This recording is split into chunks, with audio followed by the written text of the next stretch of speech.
Let's start our discussion on the second law of thermodynamics. And let's start it by understanding the qualitative difference between heat and work, two most important things to discuss throughout the subject of thermodynamics. Now, the first law of thermodynamics states that a certain energy balance will hold when a system undergoes a change of state or a thermodynamic process, and that is Q is equal to delta E plus W. But it does not give any information on whether the change of state or the process is at all feasible or not.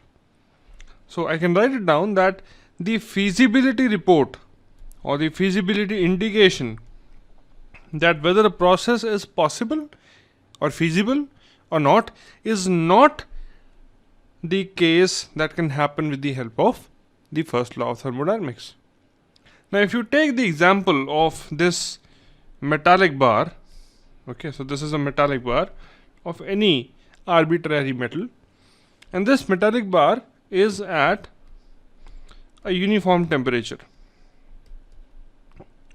Alright, now the first law cannot indicate whether this metallic bar that is of a uniform temperature can spontaneously, so I'll write down this word spontaneously, because this is a very important term to understand as we proceed into the second law of thermodynamics.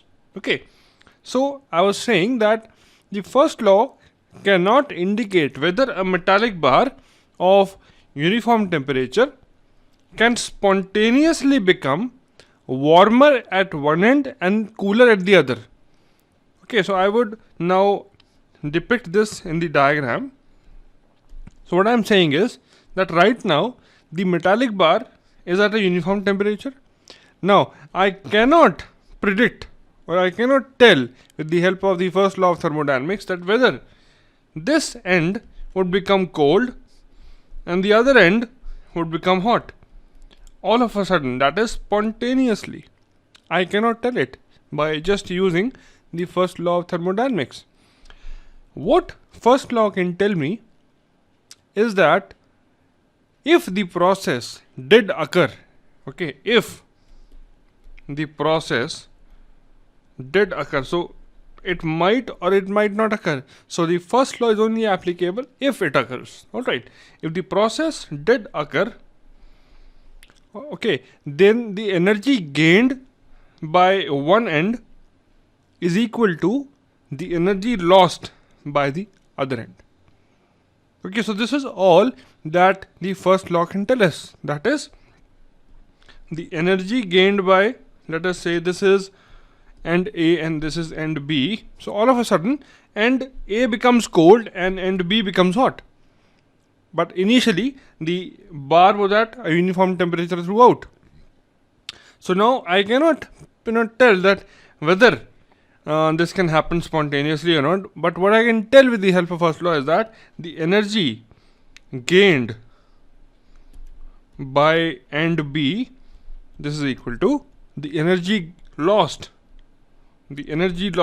by end A. So this is all that I can get out of by using the first law of thermodynamics. Now it is the second law of thermodynamics which provides the criteria as to the probability of various processes, that whether a process would occur or not. So now we come to the important part, that whether we can discuss or we can predict that whether a process will occur or is it feasible or not. So that is dealt by the second law of thermodynamics. Okay, so this brings us to an observation or a result that the first law's you can say limitation is to predict the probability of occurrence of a certain process or of any process. Okay, now let's talk more about the spontaneous processes. Now if you talk about the spontaneous processes, let us write down the word first of all, that is spontaneous processes. Spontaneous processes. All right. Now, spontaneous processes, they always occur only in one direction. So they are actually having a preferential direction to occur. So they only occur in a preferred direction. So this is a very important property for a spontaneous process. Okay, and for example, if you take the case of heat, so there are two bodies, body A and body B. Now body A is at 100 degrees Celsius and body B is at 25, let us say. Now as per the law, nature's law, the spontaneous process of heat flow will always occur from body at high temperature to a body at low temperature. So this is the preferred direction of heat flow. Okay, and if we take the example of the water flow, let us say this is the cliff and the water will always flow from top to bottom. So this is the preferred direction of the water flow, that is from it always flows downwards. If you talk about time, time always moves forward. So there is a preferential direction for the movement of time. Okay, now if you talk about the reverse of these processes, the reverse is not always spontaneous. So if you would like that the heat should flow from B to A, it will not be spontaneous. That is, it will not occur on its own. There has to be a certain external driving force that would make the reverse of a spontaneous process to occur. Okay, now we'll talk about that in at a later stage. So let's continue our discussion on the spontaneous process. So as I told, that spontaneous processes only occur in a preferred direction, that is only one direction. Now the spontaneity of the processes, or the reason of spontaneity, is due to a finite driving potential. So let's write down this word, finite driving potential. Driving potential. Okay, so due to this potential, there is always a spontaneity in a certain process, and typical forces are like temperature gradient. So this is one very common kind of driving potential for heat flow. Okay, then you have velocity gradients, then you have electric potential gradient for the flow of current, or the flow of electrons, or the flow of charge. Okay, so this word potential, or you can say the driving force, is the key for a process to be a spontaneous process. Okay, now these transfer processes, that is the like heat transfer, the flow of electric current, so these are processes which are spontaneous, but they can never occur spontaneously from, or you can say, in the reverse direction. Okay, now this is a directional limitation on the energy transformation. So I write down this word because after this we will start discussing about the interchangeability between the two forms of energy, that is heat and work. So I was saying that there is a directional limitation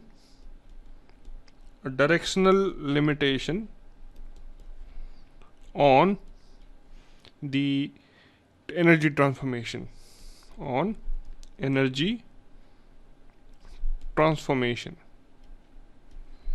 Okay, so this is a very, very important line to understand, because after this we'll understand the interchangeability between heat and work. Now we have two forms of energy. The first form of energy is work, and the second form of energy is heat. Alright, so let's take the first case. The first case is that when we supply a system some energy in the form of work. Okay, so let us say this is the system. Alright. So when we supply the energy in the form of work input, the complete energy can be converted into heat. So this is what you get. Okay. So this can be also put as, you can write down that you transfer some work energy. So this work energy, it increases the internal energy of the system. So the internal energy increases. Internal energy increases, and this internal energy increase converts into heat transfer. So there is a complete transformation from work to heat. Okay, but if you take the second case, that is case number B. So in this case, this is your system. Alright, and we supply the system with some heat. Okay, and you get two things. You get work and you get delta E. This means that when you supply heat to a system, complete conversion of heat into work is not possible, because with the help of heat energy, some part of it is used to increase the internal energy of the system. So this means that heat and work are not completely interchangeable forms of energy. So when you go from work to heat, there is a possibility of complete transformation or complete interchangeability. But when you go from heat to work, the complete transformation is not possible at all. Okay, so if you write down like this, that when work is converted into heat, so when work is converted into heat, okay, then the expression is W is equal to Q. So the direction is from work to heat. Okay, so this arrow indicates it. And when heat is converted into work, heat is converted into work. Alright, so this would be Q would always be greater than W, because you cannot have the complete conversion of heat into work, and the direction is Q to W. Now this concept can also be understood by taking a system through a cycle. Okay, so if you draw a system like this, okay, and let us say the first case, when we are supplying work as the energy input, so you can take the system from state 1 to state 2 by providing some work input. So this is the work in going from state 1 to state 2. Okay, and the system can be brought back from state 2 to state 1, okay, by releasing an equal amount of heat, that is Q to 1. So in this case, work 1 2 is equal to Q to 1, and the direction of flow is W towards Q. That is, the arrow indicates the direction of energy transformation. Okay, let's draw another system. So this is another system, again going through a cycle. Okay, so let us say the state has to go, or the system has to change its state from 1 to 2, and to do this we are supplying some heat, and this heat is Q1 to 2. And in this case, the system cannot be brought, taken back to its initial position 1. So it would have some, different position, let us say 3. And in going from 2 to 3, let us say the work done is W to 3, and there will be some heat rejection also. So this is the heat rejection. Okay, and in all cases, Q12 is always greater than W23, and the direction of energy transformation is from Q to W. Okay, so there is some heat rejection in this case, but in this case there is complete transformation from work to heat. Now this brings us to a very important term that we use for work and heat. Okay, and what is that? That is work and heat. All right. Work is termed as a high grade energy. It is termed as a high grade energy because it can transform fully from one form to the other form, that is from work to heat.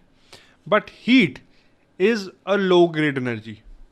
So heat is a low grade energy. So this is a very important concept to understand. This is the you can say the qualitative difference, the difference in the quality of the two energies, that is work and heat.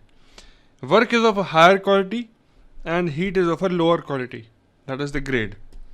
Okay, so you can have complete conversion of a high grade energy or a high quality energy into a low grade energy, but the complete conversion of low grade energy into high grade energy is impossible.